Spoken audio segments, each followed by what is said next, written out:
اثناء ما بتعمل لايك الجميل. فيلمنا يبدا النهارده يا صاحبي مع مايكل اللي عنده تقريبا 50 او 60 ريموت في البيت، ريموت التلفزيون، ريموت للجراج، معظم بيته تقريبا بالريموت. طبعا بيتلخبط ومش عارف يميز ما بينهم، وابنه بيقول له ان جيرانهم عندهم ريموت واحد لكل حاجه، وبنته بتطلب منه يخلص بنى بيت الشجره بتاعهم اللي اديله حوالي شهرين ثلاثه شغال فيه، وطبعا بيقول لهم انه يخلص شغل في الشركه الاول وبعدين على طول هيفنش شغل بيت الشجره مع اولاده اللي هو موت يا حمار. بيطلع من بيته طبعا عشان يروح الشغل، ومراته بتقول له ما تنساش النهارده مسابقه السباحه بتاع الولد، وبيروح الشغل وطبعا السكه زحمه جدا، وبيوصل الشغل وبيقابل السكرتيره بتاعته اللي كل شويه مزنوق عايزه تستاذنه عشان الحمام.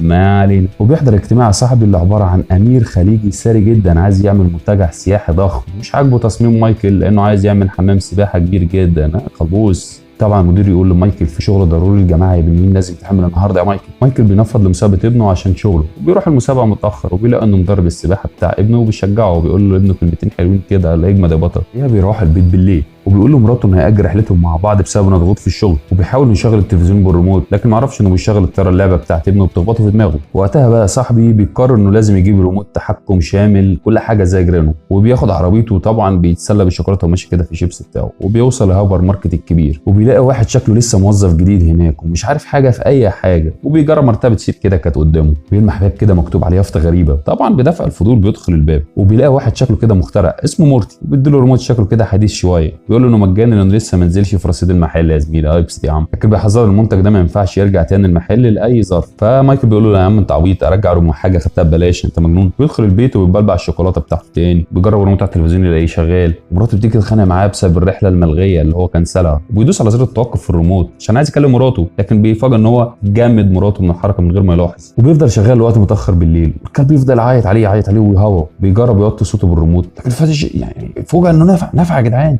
وصوت الكلب بيختفي ويتحكم فيه بالريموت، وبياخد الكلب لبره البيت عشان يعمل زي الناس، لكن ما عندوش صبر بقى ويسرع بالريموت، ويلاقي فعلا نافع معاه اللي هو خلاص اتعفرت اتجنن من المفاجاه دي، فبيرمي الريموت من ايده وبيطلع ينام. وبيصحى بياكل الفطار هو ومراته وصاحبه مراته اسمها جينين اللي بتحسدهم طبعا على السعاده اللي هم فيها، بيقول لها ان كان ممكن تبقى زيهم لكن هي اختارت انها كل ما تتجوز واحد تخونه مع جوزها. يا سلام هيبرب صحيح. طبعا بيجادلوه وبيقعدوا يزيتوا فيه، بيستعمل الريموت يكتم صوتهم خالص وبيشغل كمان المترجم جنبهم. يلا وماتش. وبيروح صاحب الهايبر ماركت عند مورتي وبيفتكر ان كل اللي حصل معاه دواتي مقلب بالكاميرا الخفيه، وبيقول له مورتي ان لازم يعني انا مش عايز الريموت دواتي، خد يا عم انا ماليش دعوه بالمقالب بتاعك.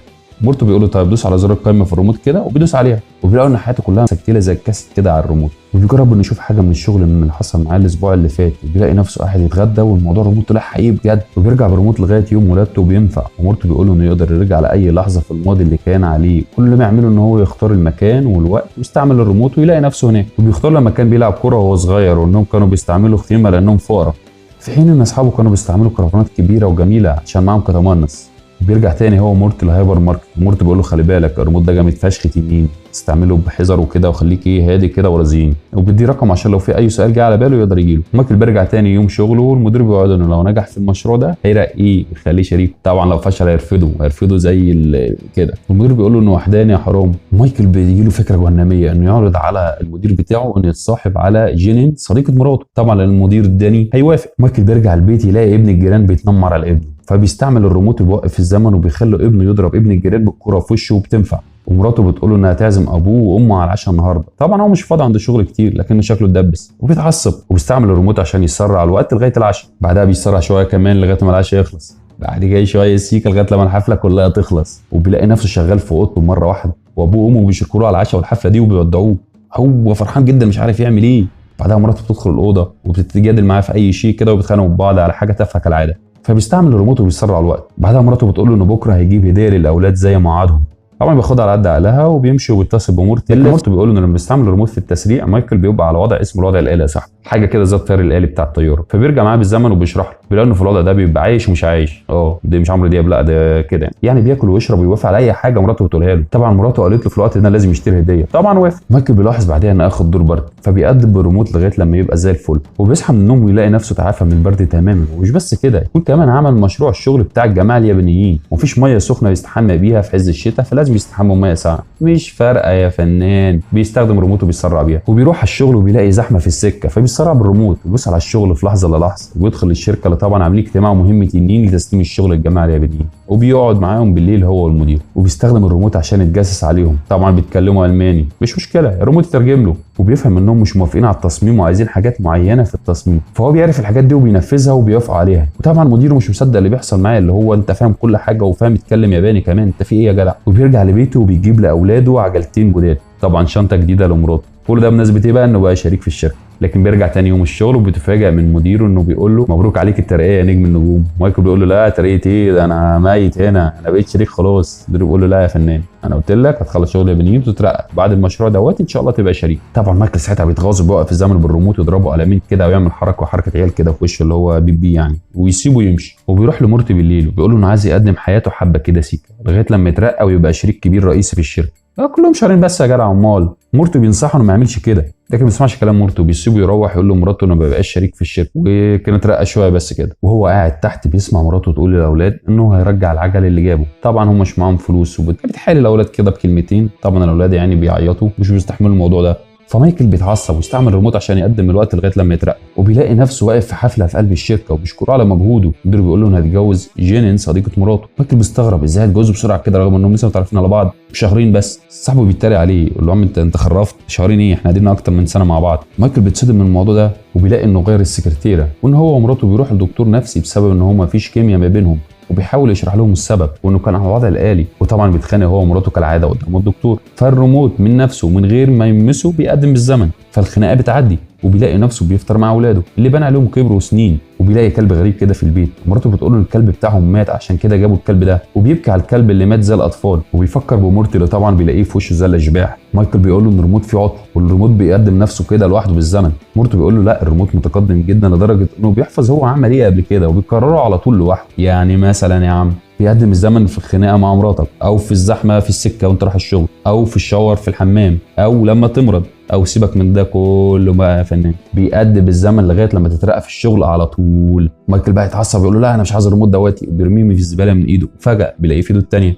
بيرميه من الشباك في ثواني بيلاقيه في جيبه، بيرميه في اي حته بيلاقيه في ايده الثانيه. مورتو بيفكره وبيحذره، قال له فاكر لما قلت لك ان المنتج ده ما ينفعش يرجع تاني، قلت لي لا انا مش مرجع حاجه ببلاش والكلام ده، فاكر يا زميلي؟ فبيسيبه يمشي وبينام بقى، وبيصحى تاني يوم عايز يروح الشغل، فمش هياخد الشاور عشان الريموت ما يقدمش. ومراته مستغربه ايه اللي بيحصل. مايكل بيقول لها بصي احنا انا غلطان وانت صح، مش هندخل في خناقه مع بعضينا عشان الريموت ما يقدمش، وافهمك بعدين. وبيلبس الروب مش يلبس هدومه، بيروح الشغل بالروب، بياخد العجله بتاع ابنه وبيروح بقى الشغل عشان يعدي الزحمه عشان الريموت برده ما يقدمش. وبيوصل الشغل ومديره مستغرب انه لابس الروب كده، فهو اليوم ليه كشريك ليه في الشركه المفروض تلبس بدله كده تبقى جنتلمان. وشريكه بيقول له انه لازم يشتغل على نفسه كده كتير عشان يترقى اكتر ويبقى المسؤول الدولي عن الشركه. فمايكل بالغلط بيتكلم عن الترقيه، هوبا الريموت لوحده يا صاحبي بيقدم من نفسه لغايه لما يترقى تاني. وبيلاقي نفسه لسه صاحي من النوم، ومديره بيتصل بيه بيقول له من 10 سنين يا مايكل كنت عايز تبقى المدير، فانت حاليا بقيت المدير فعلا واتمنى لك كل خير. وبيسيبه يقفل معاه. لكن مايكل بيقوم من السرير وهو في شقه غريبه كده ما يعرفهاش، وهو تخين جدا جدا جدا. فبيروح بيته اللي فاكره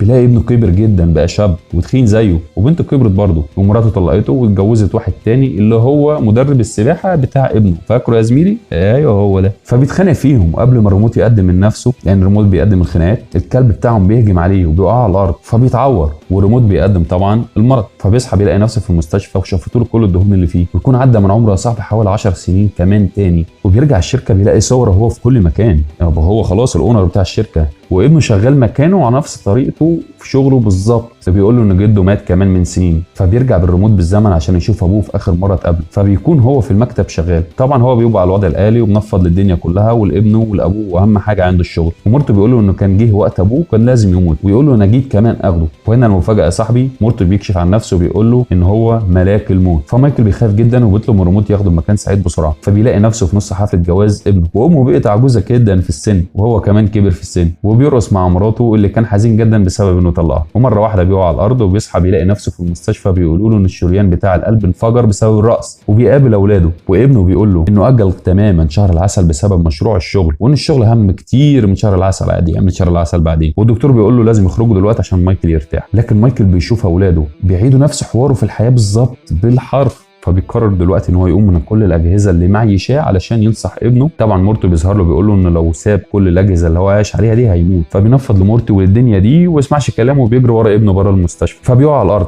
وبيلاحظوه مرمي قبل ما يركبوا العربيه على طول، وبيتلموا حواليه وبيدي لاولاده ولمراته نصيحه، بيقول لابنه وبنته ان اهم حاجه في الدنيا تبقى العيله، وان لازم ابنه يروح شهر العسل، وابنه بيوعد انه يعمل كده، وبيتاسف لمراته على اللي عمله معاها في حياته وبيودعهم وبيموت. وهنا المفاجاه رقم 2 يا صاحبي، انه بيصحى يلاقي نفسه نايم على المرتبه في المحل. فاكر المرتبه في اول لقطه في الفيلم يا زميلي؟